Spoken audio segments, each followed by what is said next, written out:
Fala galera, sejam bem-vindos à nossa primeira videoaula do curso técnico de desenvolvimento de sistemas, a nossa disciplina Empreendedorismo e Inovação.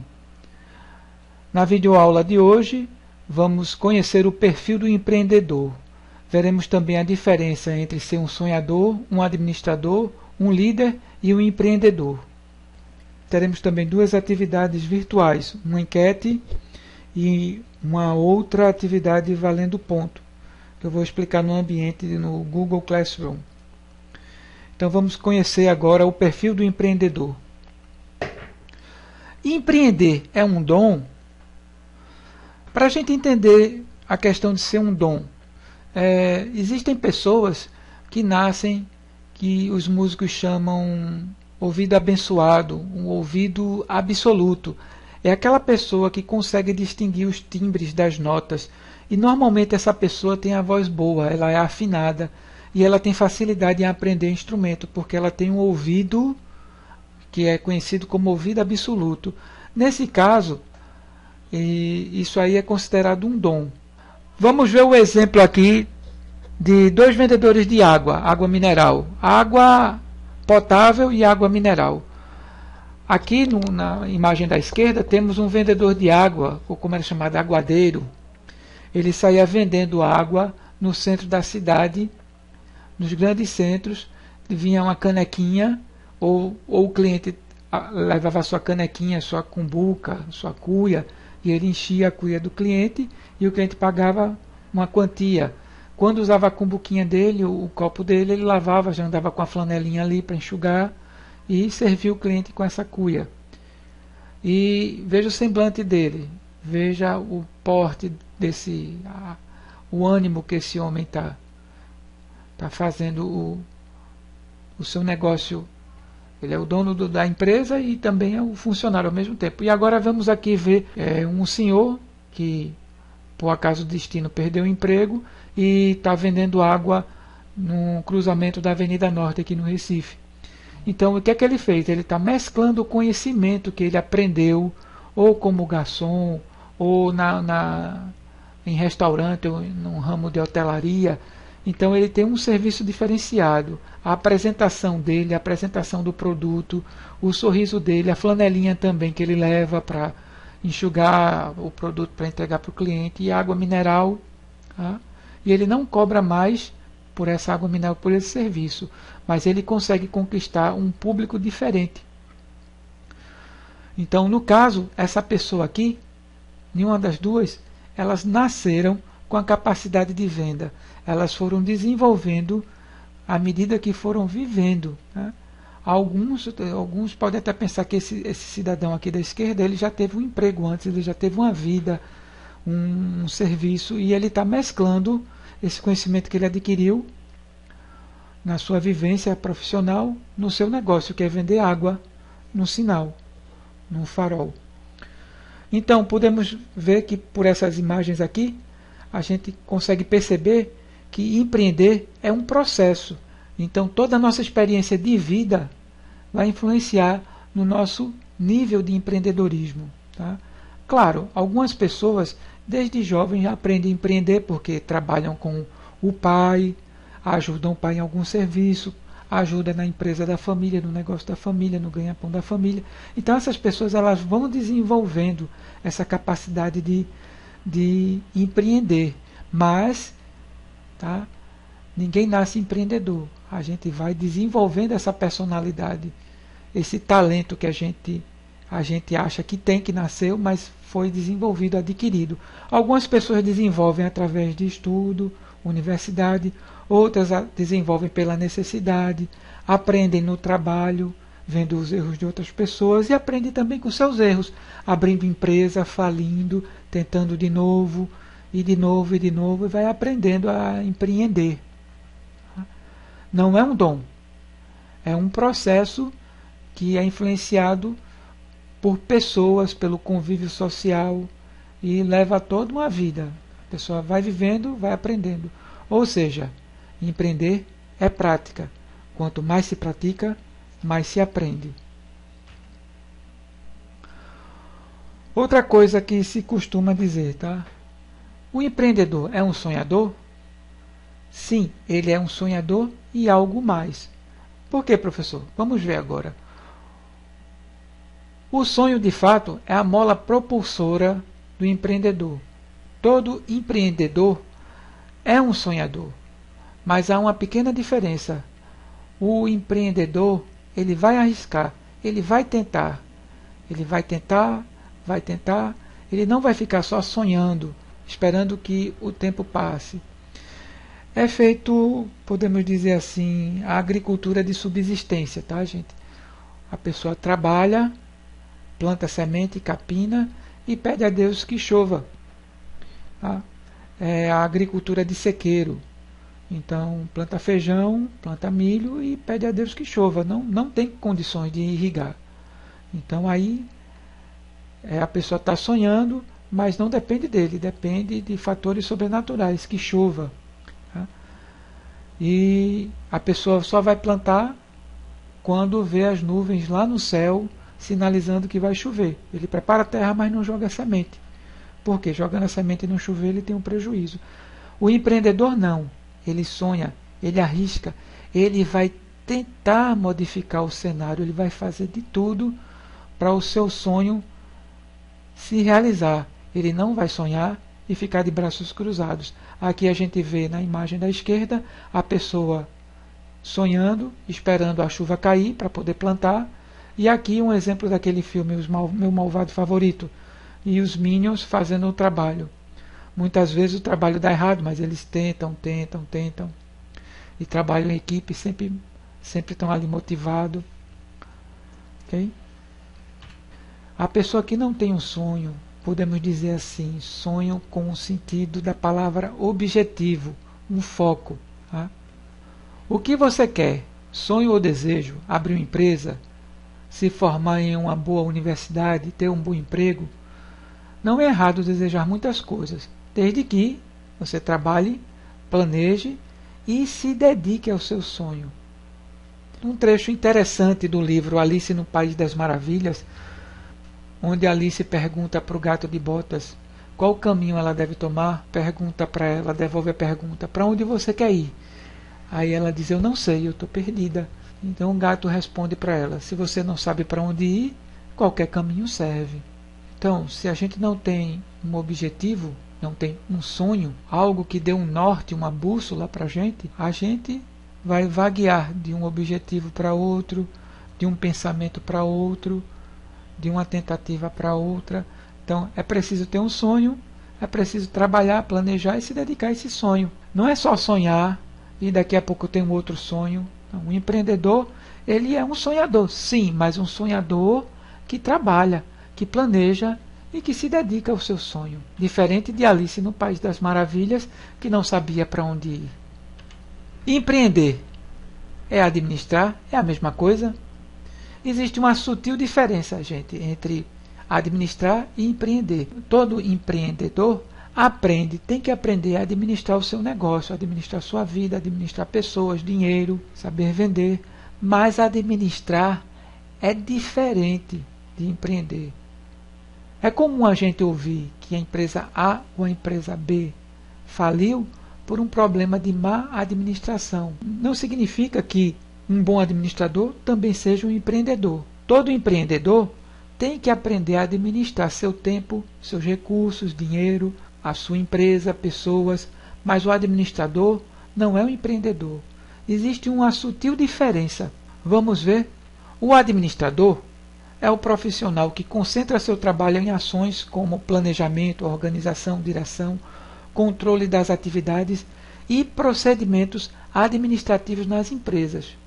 Costumeiramente, esse administrador assume cargos de chefia, cargos gerenciais, supervisão, coordenação. Sua atuação no trabalho é impessoal.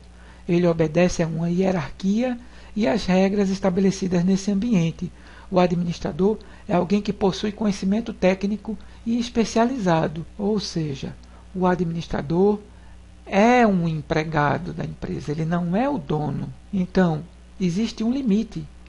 O trabalho dele é impessoal, por mais dedicação que ele tenha, Se a empresa falir, não é a casa dele, o carro dele e os bens dele que vai a leilão. Se a empresa atrasar o salário, ele procura outra. Ele pode pedir demissão, pode ser demitido. Ele não dá o mesmo sangue, por assim dizer, na empresa que o empreendedor. Por quê? Porque o empreendedor, se a empresa falir, ele quebrou. É os bens dele, que é o pescoço dele que está em risco. São os bens dele, a família dele. A empresa é o sonho dele, é a vida dele. Ele faz sacrifícios. Já o administrador não. Existe um limite. O contrato de trabalho, ele tem um contrato, ele é um empregado. Aí você pergunta, quem administra melhor? O empreendedor ou o administrador? Aí, cada caso é um caso. O administrador, ele trabalha para atingir metas, para entregar resultados. Ele não toma as decisões na empresa. Ele pode até influenciar as decisões, mas ele não é o dono da empresa. Ele é um subordinado. Existe uma diretoria, existe um chefe acima dele ou vários chefes acima dele. Ele pode influenciar numa decisão, mas a decisão não é dele. Ele, normalmente, o administrador, ele transforma várias coisas em número, um serviço em número, ele vai medir a qualidade do produto, vai evitar perdas, vai otimizar o trabalho da equipe, ele vai trabalhar numa rotina, mas a empresa não é dele. Ou seja, não é o pescoço dele, não é a família dele, não é a empresa dele, ele é um empregado. Ele é impessoal, obedece a hierarquias, obedece regras e não tem o poder absoluto da empresa. O empreendedor não. Ele tem que administrar, ele tem que aprender, porque o risco todo é dele, a empresa é ele é a empresa. Agora a gente tem nesse quadro a diferença entre um administrador, um gerente, um supervisor e um empreendedor. O gerente, ou administrador, ele utiliza os recursos da empresa com eficiência para chegar a um resultado. Ele tem que entregar um resultado. Ele tem que entregar um resultado à empresa. Ele vai utilizar os recursos da empresa. Ele faz o melhor que tem à sua disposição com as ferramentas que a empresa entrega para ele. Mas ele vai trabalhar com as ferramentas, ou com as normas, ou com os processos que a empresa entrega para ele. O empreendedor não. Através de objetivos e da sua visão, ele torna os recursos uma realidade. Ele vai buscar os resultados, sim, como um gerente, ele vai buscar um resultado. O problema é que se não tiver as ferramentas, ele vai criar as ferramentas. Por quê? Porque a empresa é dele, é o pescoço dele. O risco é dele, a família dele, a empresa é dele, é todo o meio de vida dele, é aquela empresa.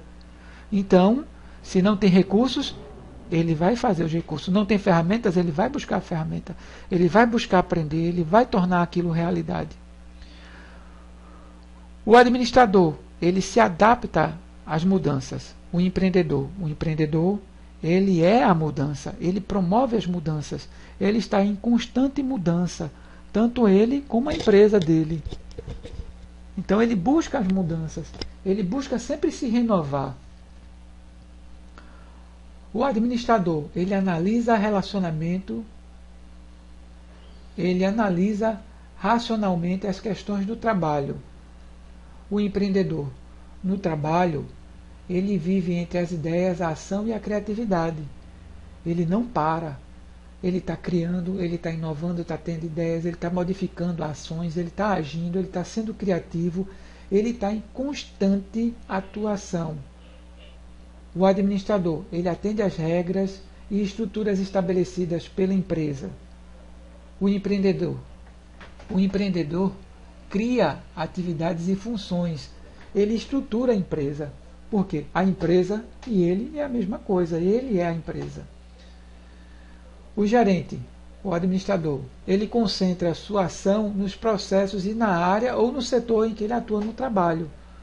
O empreendedor, ele concentra a sua ação na criação de processos, de produtos, e tudo isso de forma inovadora.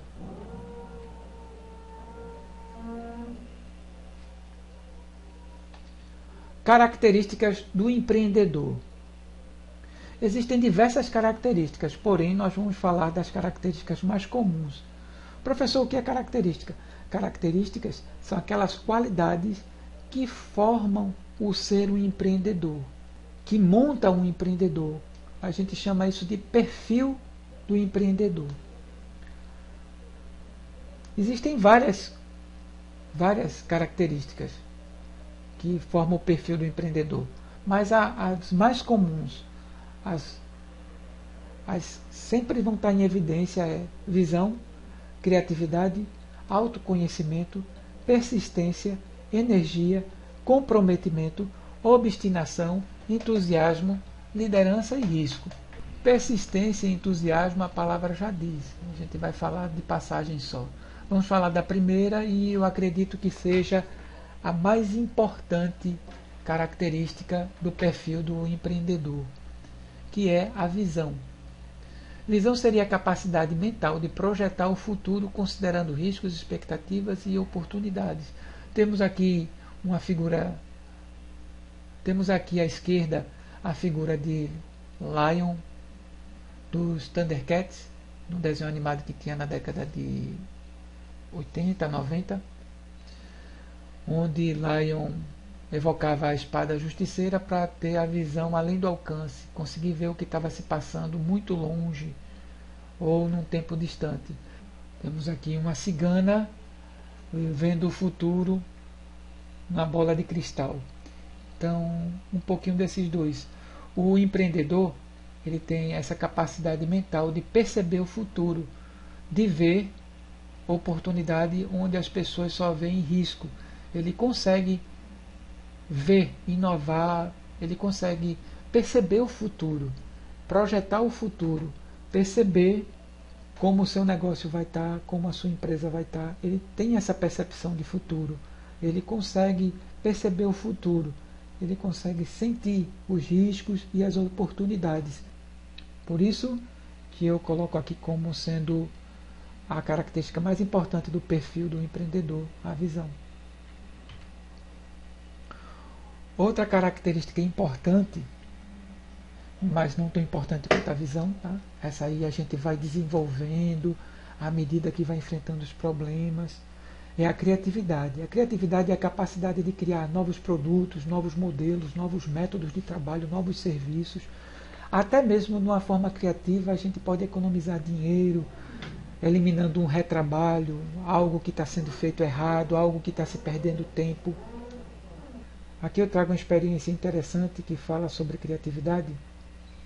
Uma empresa de cosméticos que vocês estão vendo aqui, tem até o link dela para o YouTube para vocês conhecerem a produção dela. Tá? Ela tem uma linha de produção que chama de linha de separação, onde as caixas com perfumes, batons, os itens são colocados de acordo com o pedido. Um sistema que tem de controle de robô, de esteira, de sensores. Tá? E no final dessa linha de produção, tem uma máquina que plastifica a caixa para evitar roubo, evitar furto, lacrar a caixa. Plastifica e lacra. Ela recebe um plástico e depois esse plástico recebe um tratamento térmico e fica lacrada. Ele chama esse processo de shrincar. Depois de shrincar, essa caixa passa por um leitor óptico. Esse leitor óptico vai dar baixa no pedido no sistema e vai emitir o faturamento da caixa. Tá? Só que tem um problema. Surge um problema nessa linha de produção sofisticadíssima. Por algum motivo, na matriz em São Paulo, a caixa passa pela linha, recebe o plástico e no final passa por um sensor óptico sem problema. Mas aqui, em Pernambuco, o mesmo plástico, a mesma caixa, o mesmo leitor, a mesma tinta, todo o processo é o mesmo, o mesmo fabricante, tudo, os mesmos engenheiros. Quando a caixa chega no final da linha e recebe o plástico, o leitor óptico não consegue mais ler o código de barras da caixa. E isso faz com que o sistema não leia que a caixa foi finalizada. Então essa caixa vai ter que ser lido o código de barras manualmente. Eles chamam esse processo de bipar. E o que acontece? A mão de obra se gasta mais hora de mão de obra, mais hora homem trabalhada.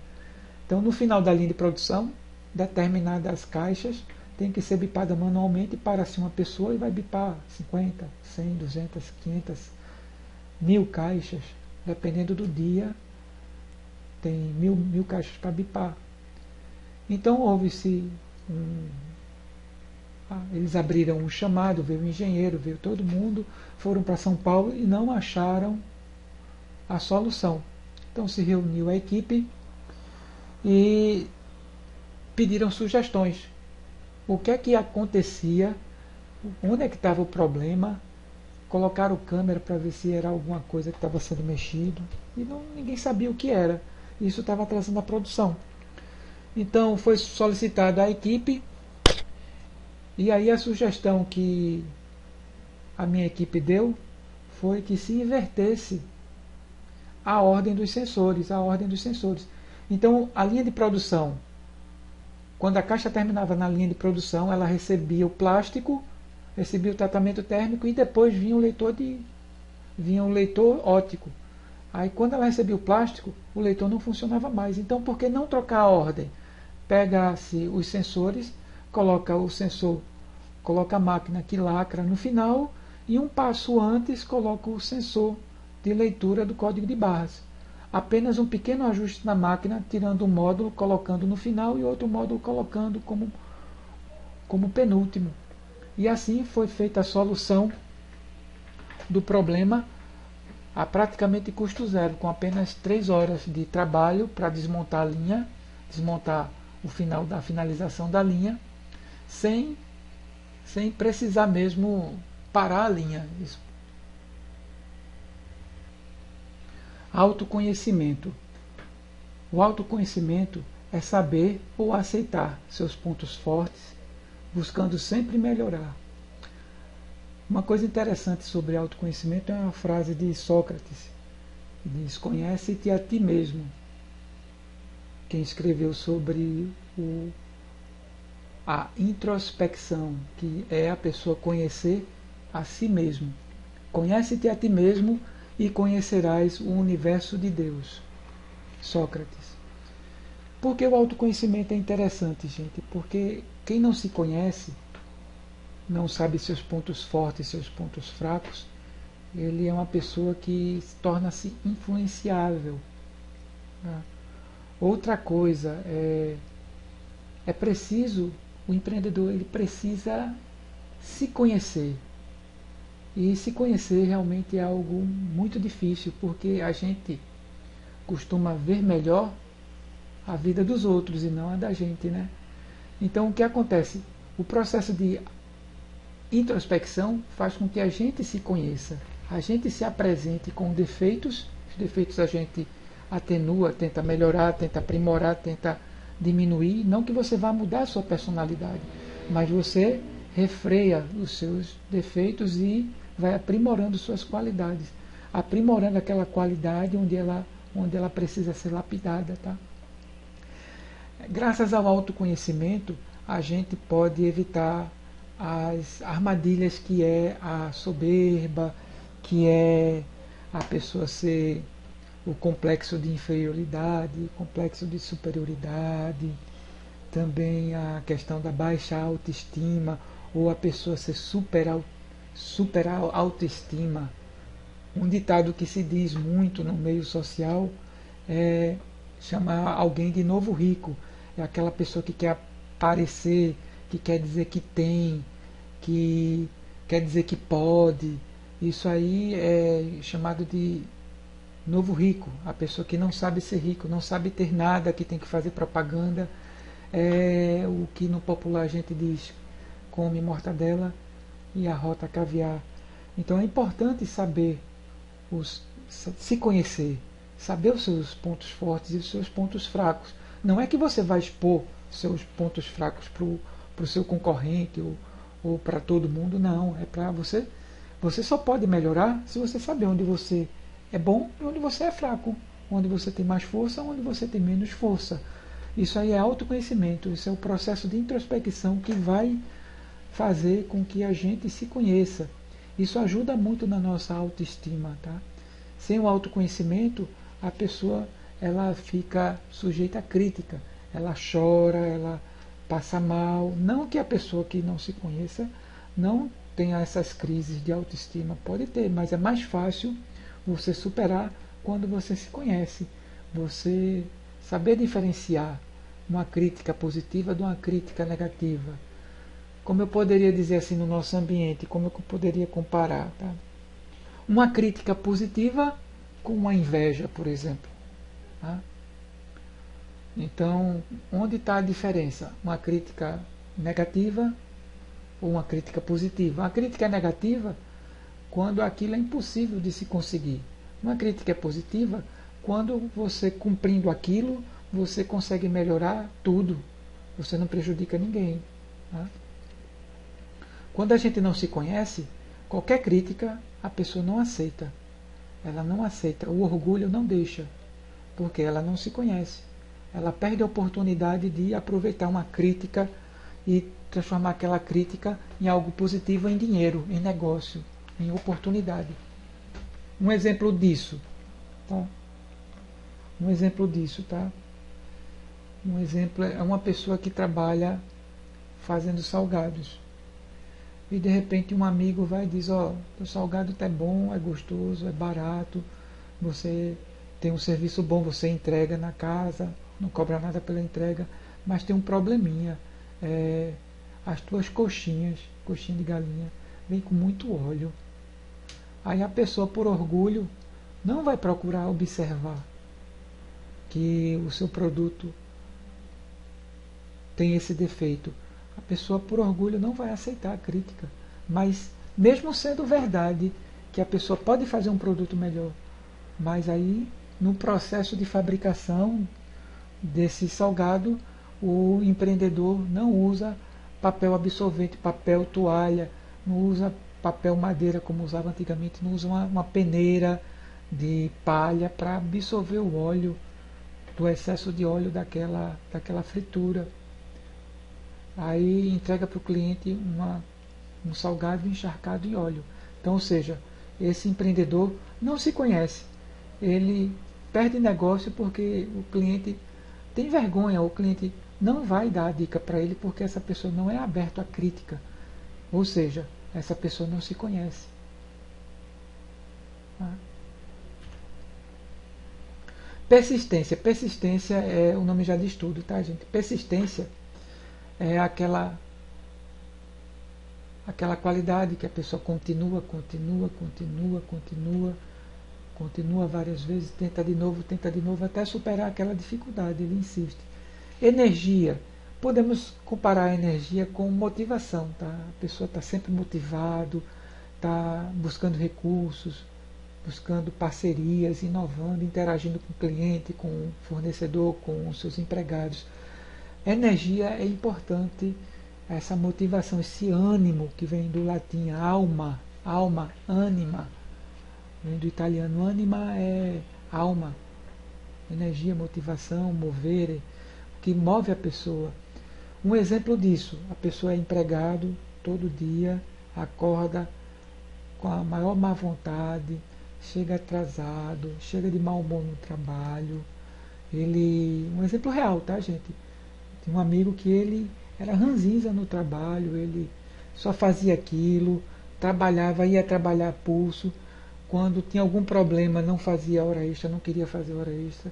Foi só essa pessoa perder o emprego e trabalhar no negócio da família e ajudar o pai numa lojinha que tinha, e que essa lojinha começou a progredir, e essa pessoa acorda bem cedo agora, com outra energia, com outro ânimo, não resmunga mais. Foi a melhor coisa que aconteceu na vida dessa pessoa, foi ela ter ido trabalhar no negócio da família. Ele foi empreender. Aí criou uma filial, e esse amigo que eu tinha se conhecido trabalha, é outra pessoa, se transformou. Ele tem mais energia, ele tem mais ânimo. Por quê? Porque antes ele era um simples empregado, formado em administração, mas um simples assistente de logística. E agora essa pessoa é um empreendedor, é o diretor de uma empresa agora. Mas por quê?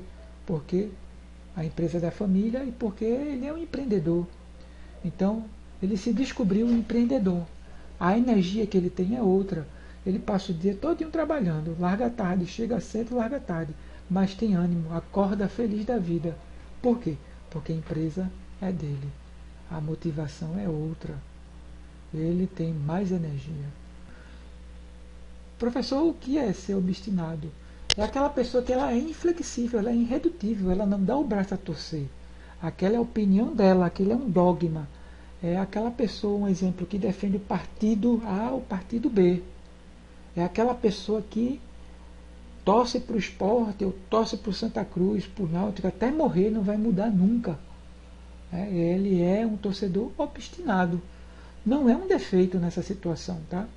Então a gente vê aqui empreendimentos que tiveram essa obstinação. A Herbalife, talvez vocês conheçam, que produto para emagrecer, perda de peso. A Amway era algo parecido, que era produtos naturais, produtos de cozinha, que agora diminuiu muito, mas nos anos 90 era uma febre, se falava, as pessoas pregavam a Amway para você, como se também, como também a Herbalife, tá? As pessoas são obstinadas, tá? E dessas duas aqui, a Herbalife e a Amway, nenhuma dessas duas empresas a pessoa realmente é o dono da empresa. Mas a Turma da Mônica não. Maurício de Souza, no começo da carreira dele, do empreendimento dele, que é as tirinhas da Turma da Mônica, o gibizinho da Turma da Mônica, ele foi obstinado. Ele fazia tiragem e ia entregar. Ele ia de estado em estado vender, convencer as pessoas que o produto dele era bom. Então ele só teve sucesso por causa da sua obstinação. Ele ia, ele acreditava, ele não deixava as pessoas convencer que aquele produto não prestava, que aquele produto era ruim, que aquele... Não. Aqui é um dos primeiros exemplares da Turma da Mônica, como eram feinhos, tá vendo? O Cascão, Cebolinha, Mônica. Então ele foi um empreendedor, ele foi obstinado, ele não deixou ser convencido dos defeitos, ele não deixou o lado negativo. As más línguas não o influenciaram. Defeito sempre vai ter, mas a pessoa acreditou, é obstinado, não se deixou convencer, tá? É feito aquela pessoa que é doutrinada a alguma coisa, ele não aceita, tá? Ele pode mudar, pode fazer mudanças, mas ele compra a briga, tá? Ele acredita naquilo piamente. Tá? E isso foi importante para o sucesso dessas três empresas. Mas a diferença é que o verdadeiro empreendedor desses três casos aqui foi a Turma da Mônica, foi Maurício de Souza, porque essas outras duas são corporações, são empresas multinacionais, onde convenciam as pessoas para vender e recebendo uma comissão. E a pessoa entrava com uma espécie de sociedade. Tá? A pessoa não é um empreendedor verdadeiramente. E aqui não. A Turma da Mônica não. O lucro e o prejuízo era todo de Maurício de Souza. Aqui vocês estão vendo a figura. Talvez vocês já conheçam da internet. Tá? Ele tem os seus defeitos, tem os seus problemas, tem. Falta dente, falta. A barba pode ser considerado por algumas culturas como falta de asseio, em outras é considerado como algo sagrado, tá? Mas a felicidade, tá? O entusiasmo não depende, tá? Do seu poder aquisitivo ou da sua classe social, tá? A pessoa pode ser feliz, pode ter entusiasmo, tá? O empreendedor, ele sempre tem que ser um entusiasta do seu empreendimento. Risco. Bom, não é que o empreendedor não consiga ver perigo. Ele consegue ver os perigos. Ele sabe que existem riscos. Ele sabe que pode falir. Ele apenas calcula os riscos e consegue observar, de acordo com o seu perfil, consegue ver o futuro. Ele tem seu sonho e ele faz os cálculos e ele vai ousar. Ele vai arriscar. A palavra risco significa probabilidade de insucesso de determinado empreendimento em função de um acontecimento eventual, incerto, cuja ocorrência não depende exclusivamente da vontade dos interessados. Pode passar uma crise, pode acontecer N problemas, problema de saúde, problema financeiro, perda de capital, produto ruim, mas o empreendedor ele vai ousar. Tá? Um exemplo da palavra risco. O projeto está em risco de perder o seu patrocínio. Né? Existe o perigo de perder um patrocinador. Essa é a aplicação da palavra risco. Liderança, tá, gente? Liderança é importante. O empreendedor ele tem que ser um líder, ele não pode ser somente um chefe. Aqui a gente tem um cartaz que mostra a diferença entre chefe e líder. O líder ele participa, o chefe só manda. Ah, dê seu jeito, não quero saber, resolva. Se você não resolver, eu contrato alguém que resolva. Resolva. Isso aí é o chefe. O líder não. Porque o líder participa. Ele mostra, é assim que se faz. É assim, ele vai na frente, ele mostra o caminho. A palavra líder vem do latim e dá essa significação, que é a pessoa que vai na frente, clareando o caminho com a tocha, com a lanterna, mostrando, tá? Ele participa. Um exemplo de liderança é um técnico de futebol. Tá? O melhor time do mundo é o time dele. Ele chora, ele vibra, é mais do que um trabalho. Ele conhece cada um dos jogadores, sabe o talento, pergunta, ele consegue sentir como o jogador está bom, se o jogador vai produzir ou não. Ele é um líder, ele sofre com um grupo, ele participa. Tá? E aqui, o chefe manda. O líder participa, ele mostra como é. Tá? Ele faz parte da equipe, ele faz a diferença, ele motiva. O chefe manda, o peão, o índio obedece. Então, muitas vezes, é obediência por obrigação, por necessidade. O líder não, o líder ele inspira, ele conquista o respeito dos seus subordinados. Só abrindo um parêntese, tá, gente? Que bom seria se todo político fosse um empreendedor e fosse um bom líder, né? Faço o que eu digo, não faço o que eu faço. Então, o Brasil seria, não só o Brasil, o mundo seria melhor se todos os políticos fossem de fato líder. Tá? Eu administro a saúde, eu administro a educação. Então, colocaria meus filhos lá. Eu acredito na minha equipe. Meus filhos estudam na escola pública que eu criei, que eu patrocino, que eu estou incentivando a melhoria. Eu vou para o hospital público, que eu ajudei a reformar, que eu fiz um projeto, eu participo, eu uso. Bom, gente, chegamos aqui ao final da nossa videoaula. Temos mais uma entrevista com um empreendedor muito famoso, o Silvio Santos, tá? A entrevista curta. Depois dessa entrevista vocês vão fazer uma atividade no ambiente, tá? Vocês vão criar um texto jornalístico abordando como o Silvio Santos tornou-se rico. Qual é o segredo do sucesso de Silvio Santos? Qual foi o segredo do sucesso de Silvio Santos? Você cria um texto jornalístico, procure na internet a diferença. Não é uma redação comum, é um texto jornalístico. Você pode criticar Silvio Santos, você pode não acreditar, pode procurar mais informação, tá? Ou você pode simplesmente acreditar no que ele está dizendo e fazer um texto jornalístico informando, enumerando as ações que ele fez nessa entrevista e nesse compilado de entrevistas que, segundo ele, foi o segredo do seu sucesso. Tá? Teremos também um enquete, tá? Teremos mais atividades no ambiente. Obrigado a todos e até a próxima videoaula.